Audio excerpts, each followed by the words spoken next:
Hey yo, what is up, legends? Welcome back to another video. I'm so happy to have you here.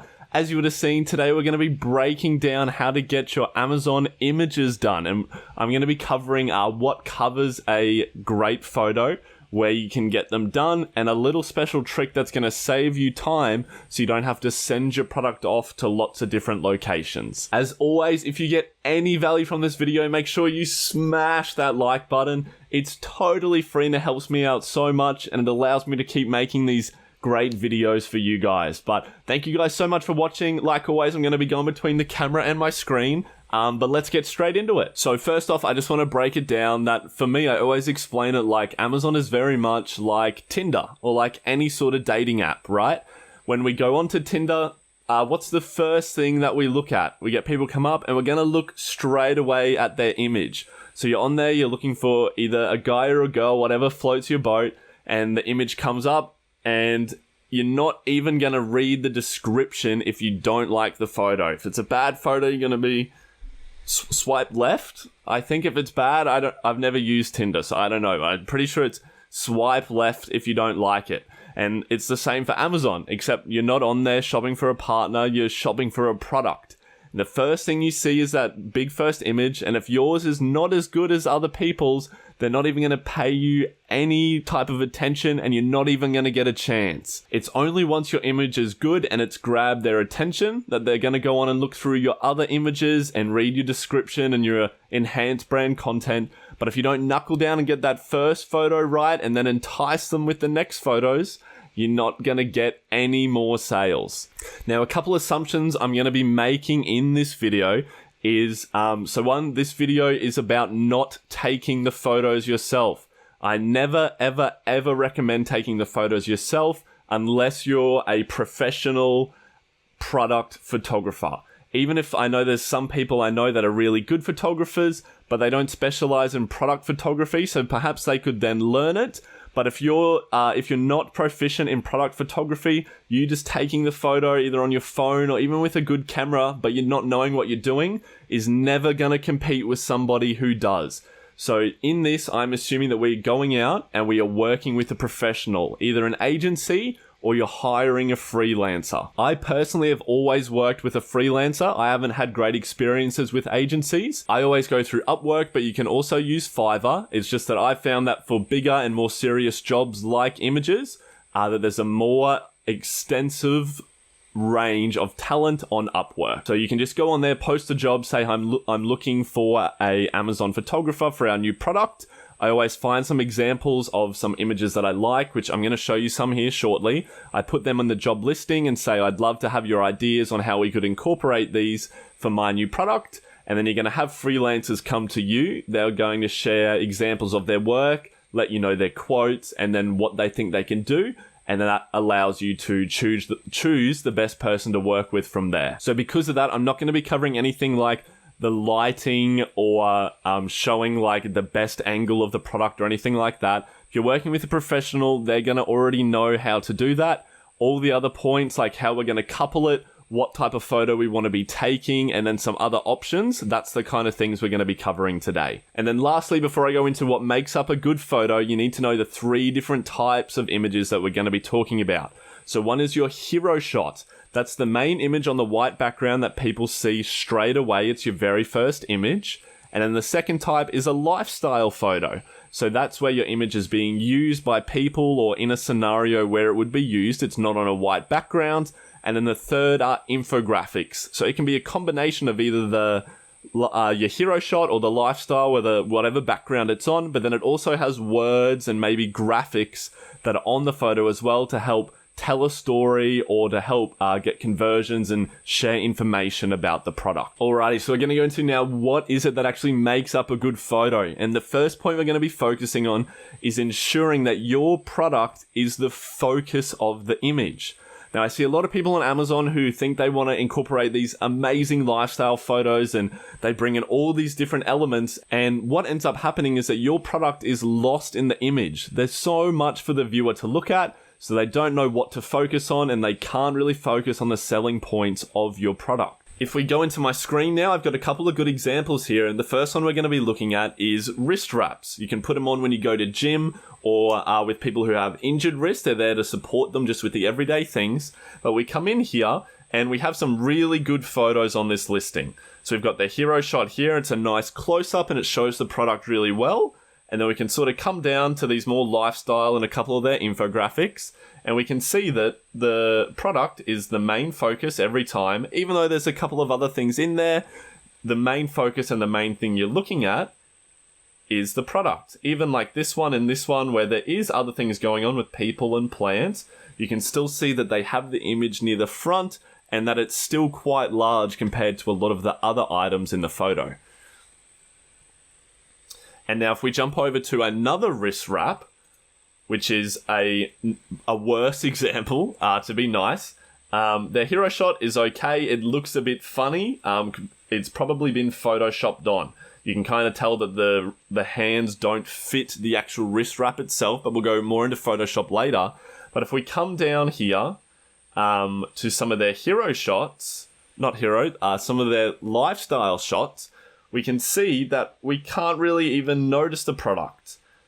This one is horrible lighting, but we can't even zoom in even to see where the product is itself. So if you were doing a skipping photo, you'd need to have it back here, like this one. They've got the sport one, and it's showing maybe half their body with the wrist wrap, and they're in the motion of skipping. They've got something like this here. We've got no idea what they're selling in this photo. And this one here is even worse. I don't even know if they have the product in the photo. But just from looking at it, right, you can't tell what it is they're selling and what the main focus is. So that's the first thing you have to communicate with whoever you're doing your photos with, that you really want the product to be the center stage and the focus of the image. So that way you can showcase the selling points and what it is that makes it stand out from other people's product. And that leads us into the second point here, which is you can really use the images to visually differentiate your product. Now, I always teach that when you're designing or creating your new product in the product research stage, you have to visually differentiate it. Because of what we spoke about earlier, the image is the first thing that people look at. So if your product sits there, it's a good photo and your product looks really different to everyone else's in its design, people are going to instantly click on it because they're interested. But if you haven't differentiated by a huge amount and you've got a product that's pretty similar to other people's, you can still visually differentiate through the way that you photograph the product. So the example that I have for this here is I've just looked up on Amazon toilet roll holders. And we'll scroll down and we can see that a lot of them are very similar in their design. A couple have got like the normal toilet rolls on there or the phones to kind of add more details or maybe a plant. But a lot of them look very similar. But if we come over to this product here, they've decided to get toilet paper that is colored so that the bright color stands out compared to the others. So if we switch back between them, you can see this is boring, nice and white. And then if that was there next to them, just boom, it's there standing out and it catches your eye straight away. And because of that, it divides your attention. So you're scrolling and stop. It stops you. And that's what gets people to click, and then you have a chance when they come in to sell them using your other photos and your copy and everything else that you've worked on. Using the same listing, I had the opportunity here just to show you what we were talking about before, is having the product the main focus. This listing, as you go down, has photos that don't really focus on the product itself. You can kind of see here and here, although there's not a lot going on in the image compared to the other ones, the actual product itself is quite small in the photo. There's a lot of space around it, and you can't really see in close to see any of the features, or is this one like a high-end one? Does it look nice?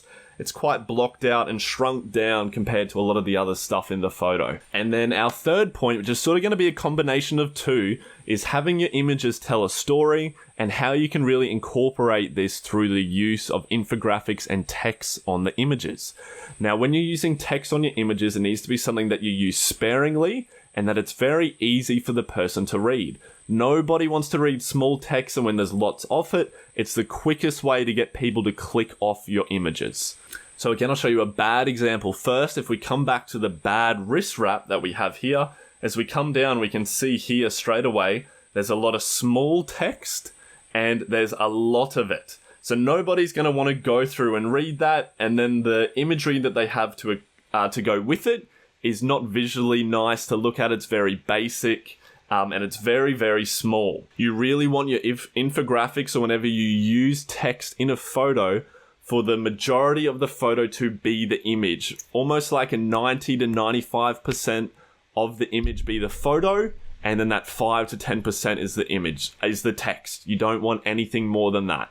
90 to 95% image, and 5 to 10% text. If we come back to the Goodriss wrap, we can see here, this photo is mainly the product itself, and then the tiny little bit of text down the bottom, and all it does is sort of boost the image, right? So we can see the product there, and then fully adjustable and lightweight. It's just sort of giving us a little bit more information, and it just really boosts up the photo. Again, if we come down through the other images, we can see the main focus is still the product, and the text just really complements the photo really well. And then if we come back to our point of it telling a story, we can see with this good listing here, we have our main hero image, but then it comes down and it's showing us that this is something that you can still use in your everyday life. If you have just wrist pain from when you're at work, or something as basic as cooking or out in the gardens, it's something that a lot of people have, is what it's showing us, and that it's common in your everyday life. And it's more so showing as well that it's not embarrassing to use it. A lot of people might be frustrated in the fact they have wrist pain, or they can't just lift simple things that they used to. But this is showing that it's okay to use it in your everyday life, and it's nice and easy and lets you do those things that you used to. And then it touches quickly on how to use it. So, a lot of people might be like, oh, this is nice. It gives me back the skills in the life that I had. And then they're showing, oh, it's really easy to use and it's adjustable, so it's not going to be uncomfortable for me. And then they quickly touch on for the side of the audience as well that it can be used for sport. So that's obviously some product research they've done into their audience, and they've seen, hey, we mainly sell this to people with injuries, but there's also people with sport who come in, so they've thrown that into their storytelling as well. If people want to go and read text, that's why you have your bullet points there. There are certain buyers who are more logic driven and want to read text as opposed to images. But in using the text on the images well, so only having that 10 to 5% on there, that can be enough sometimes to touch in with those people and push them over the line to buy without having to go and read your bullet points. So it's a really great opportunity to boost your conversions on your sales. It's one of the best opportunities. And if you have people clicking on your ads and coming through and then maybe not converting, it means you haven't told a good enough of a story with your images and the small amount of text that you have on there. And for whatever reason, they've then clicked off or gone to somewhere else because you haven't convinced them through that it's the right product for them. And then lastly, I wanted to show you the opportunity that you can use for photoshopping images or having 3D renders done. Now, I need to let you know straight away that using 3D renders for your images, or especially your hero shot, is against Amazon's terms and services. So whether or not you want to use that, it's totally up to you. You're an adult, you can make your own decisions. A lot of people do use it, but because of that, I wanted to share it because some of your competition might be using it. I'm just putting it out in the air. If you want to use it, it's totally up to you.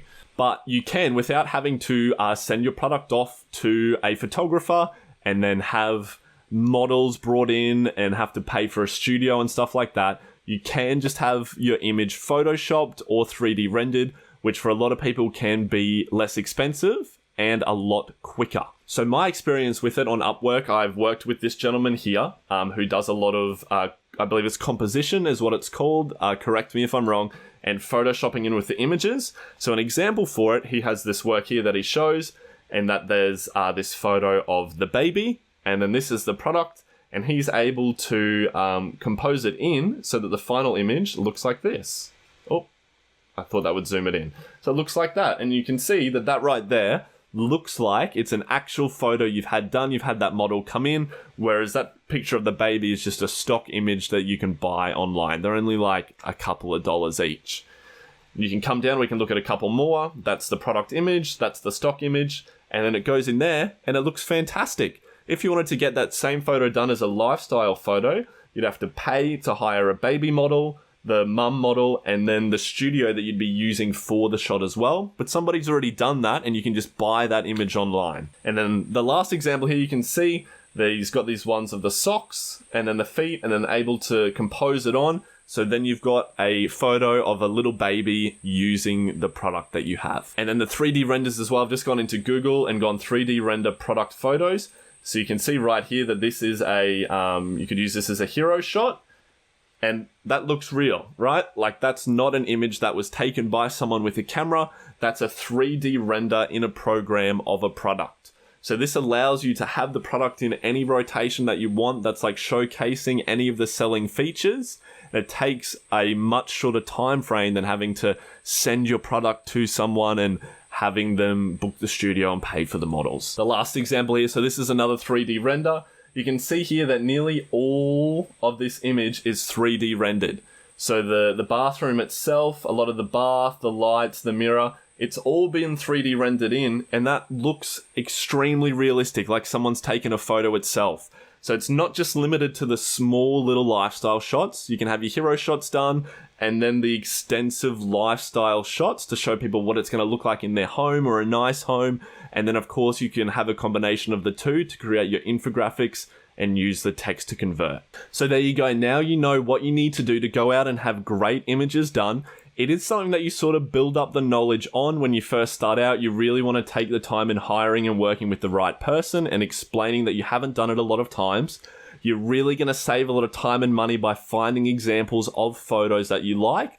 I've just shown you a couple there, so you can show those to the people you're working with, and then that gives them a lot of basis to work on. And then if things go wrong, it's very easy for you to come back on and say, hey, I did show you these examples. This is more what I wanted it to look like, not like what you've gone with. And I find it's always really good to have some extra photos done. You do have your 5 that you're going to be able to show on Amazon and up to the 7. But if you have those extra ones, that means that you can get some photoshopping or 3D rendering done down the track. And then you're going to be able to use those extra photos for like your social medias and anything like that as well. So there we are, guys. You're another step closer to selling on Amazon. I'm super proud of you for continuing down this journey. If you're stuck on any of the other areas, check out the playlist that I have below. It has everything you need to launch a product on Amazon, from your sourcing to your product research to shipping your product and setting up your very first listing.